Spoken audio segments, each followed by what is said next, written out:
warahmatullahi wabarakatuh. Selamat pagi anak-anak hebat.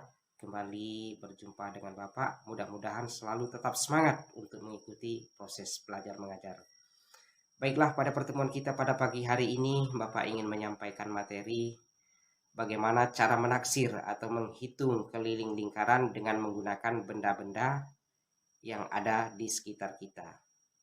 Adapun benda yang akan kita pakai yang pertama adalah CD. CD ini berfungsi sebagai benda yang berbentuk lingkaran yang akan kita hitung atau kita taksir kelilingnya. Juga kita akan menghitung diameter dari CD ini nanti. Kemudian yang kedua, kita menggunakan alat yang namanya pita. Nah, pita ini berfungsi sebagai alat ukur kita untuk menaksir keliling daripada lingkaran. Nah, selain kita menggunakan pita, kita boleh menggunakan alat ukur bantu lain seperti benang atau rapia, tergantung dengan tersediaan alat yang ada di lingkungan kita, ya kita manfaatkan alat-alat tersebut. Nah, kemudian alat yang ketiga yang akan kita gunakan adalah penggaris atau mistar. Nah, di sini Bapak menyiapkan dua macam mistar. Yang satu mistarnya atau penggarisnya dengan ukuran yang pendek.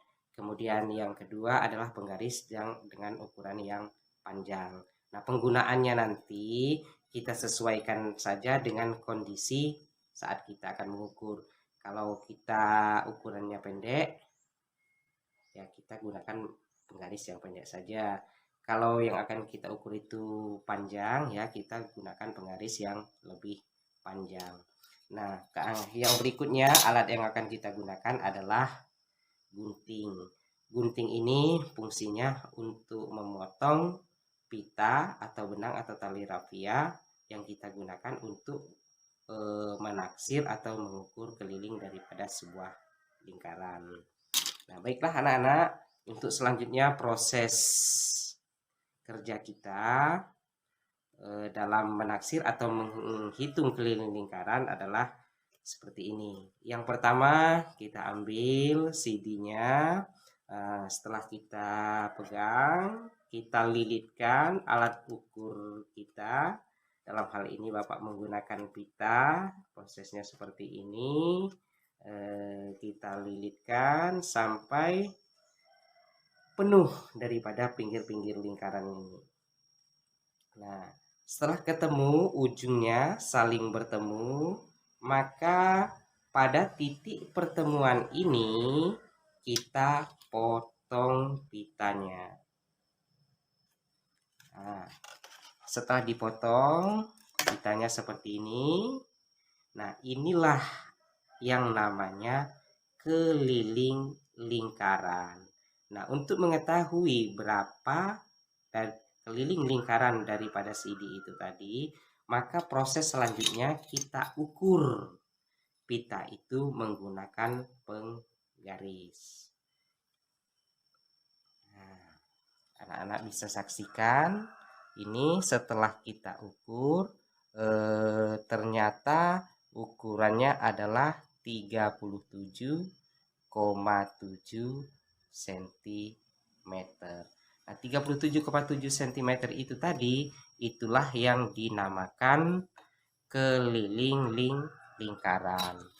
Selanjutnya kita akan mengetahui atau mengukur diameter daripada CD ini tadi. Nah, caranya kita letakkan angka 0 pada salah satu sisi CD ini. Kemudian kita posisikan penggaris kita pada posisi horizontal menuju ke sebelahnya. Nah, setelah berbentuk lurus seperti ini, pas horizontal ya, maka kita lihat di bagian ujung ini pasnya di angka berapa. Dalam hal ini dia pas di angka 12. Nah, berarti panjang diameter daripada lingkaran ini adalah 12 cm. Nah, untuk selanjutnya, apa-apa yang telah kita dapatkan dari hasil pengukuran tadi, kita udah mengetahui kelilingnya, kemudian diameternya, data-data hasil pengukuran itu tadi kita masukkan di dalam tabel yang telah kita persiapkan. Baik, sekarang kita masukkan data-data hasil pengukuran kita tadi. Yang pertama adalah kelilingnya 37,7 cm, kemudian diameternya adalah 12 cm. Nah, untuk yang berikutnya kita bandingkan keliling dengan diameternya, atau K per D, mana kelilingnya adalah 37,7 cm per diameternya adalah 12 cm.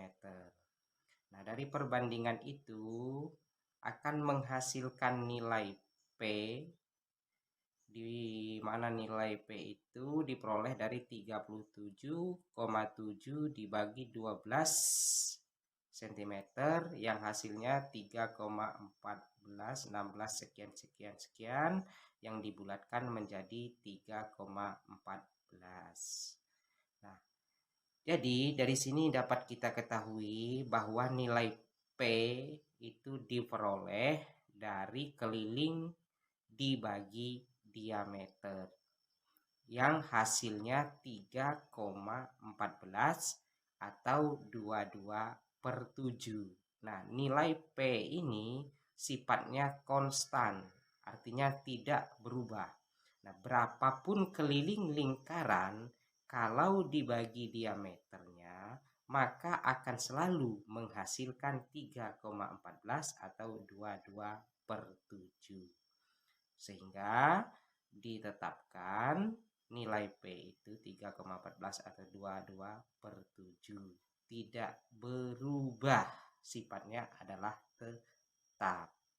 Begitu ya anak-anak, mudah-mudahan bisa dipahami. Baik, untuk selanjutnya kita akan bahas contoh soal. Di sini ada soal sebuah piring snack berbentuk lingkaran dengan panjang diameter 20 cm, maka keliling piring snack tersebut adalah titik-titik cm. Nah, untuk menyelesaikan dari soal ini, langkah pertama yang kita lakukan adalah kita tuliskan dulu yang diketahui di sini apanya. Nah, dalam hal ini yang diketahui adalah diameternya adalah 20 cm. Maka kita tulis diameter D sama dengan 20 cm. Selanjutnya apa? Nah, yang ditanya di sini ditanyakan berapa kelilingnya, maka ditulis ditanya K sama dengan titik-titik cm. Maka selanjutnya kita jawab. Nah, dalam menjawabnya ini kita tentukan dulu atau tuliskan dulu rumus dalam mencari keliling lingkaran adalah P kali D. Nah, kita tuliskan nilai P sebagaimana yang kita telah bahas tadi di awal. P itu nilainya 3,14 dan 22/7. Nah, di sini kita tuliskan 3,14. Kenapa kita ambil 3,14 tidak pakai 22/7? Karena di sini kita ketahui nilai D ini dia bukan kelipatan 7. Sehingga apabila diameter atau jari-jari lingkaran itu bukan kelipatan 7, maka P yang kita pakai adalah 3,14. Maka 3,14 dikali 20 cm hasilnya 62,8 cm. Nah, atau bisa juga diameter itu kita ubah dulu ke jari-jari menjadi diameter dibagi 2 sama dengan 20 cm. Panjang diameternya dibagi 2 hasilnya adalah 10 cm. Baru kita masukkan ke dalam rumus keliling. Nah, otomatis berubah. Kalau tadi kita mencari keliling pakai diameter, sekarang kita mencari keliling pakai jari-jari. Maka rumusnya adalah K sama dengan 2 kali P kali R sama dengan 2 kali 3,14 kali 10. sama dengan 62,8 cm. Hasilnya tetap sama saja. Mau kita cari keliling itu pakai diameternya ataupun menggunakan jari-jarinya, yang jelas hasil keliling sebuah lingkaran itu adalah tetap sama. Baiklah anak-anak, kita telah melalui rangkaian proses pembelajaran. Dari awal kita sudah mempelajari bagaimana menaksir keliling lingkaran, mengukur diameter, menggunakan alat-alat bantu yang ada di lingkungan sekitar kita. Nah, pada saat ini kita akan membuat kesimpulan dari proses pembelajaran yang telah kita lalui, di mana kesimpulan kita untuk menentukan keliling lingkaran, kita menggunakan rumus K sama dengan P kali D, atau K sama dengan 2 kali P kali R, di mana K itu merupakan keliling lingkaran, D adalah diameter lingkaran, R adalah jari-jari lingkaran, dan P nilainya adalah 22/7 atau 3,14. Dengan ketentuan 22/7 digunakan jika diameter atau jari-jarinya adalah kelipatan 7. Sedangkan 3,14 digunakan jika diameter atau jari-jari bukan merupakan kelipatan 7. Dan nilai P itu adalah konstan. Konstan di sini artinya bersifat tetap, dia tidak akan berubah. Nah, itu anak-anak kesimpulan dari pembelajaran kita pada pagi hari ini. Mudah-mudahan bermanfaat dan selalu tetap bersemangat dalam mengikuti proses belajar mengajar. Bapak akhiri, wassalamualaikum warahmatullahi wabarakatuh.